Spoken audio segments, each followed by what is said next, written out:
You know, I was out on the doors a lot. I was in, Cork and Kilkenny and Kerry and Cavan and so on. And I was out with canvassers and I was out with politicians.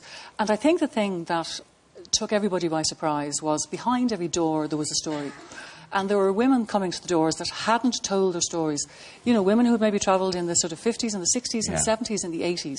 And, I've always believed the numbers, the official number of women who've travelled to Ireland is 170,000 since 1980.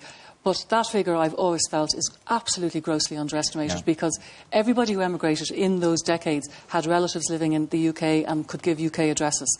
And I've always thought, the number was higher and people had personal stories and until now, they hadn't really had a chance to tell them. I think, there was a huge symbolic attachment to the badges, right, the yes badges. Everywhere any of the canvassers went, they were plagued for badges. And, I had one canvasser down in Kilkenny saying two old fellas came up to her and said, can we have a couple of badges? We want to wear them when we go and collect our pension tomorrow. And it sort of gave people, I think, like a shield to go out and say, right, this is where I'm at. This is where I'm at. I can sort of, I either know somebody who's had a tragedy or a personal story to tell.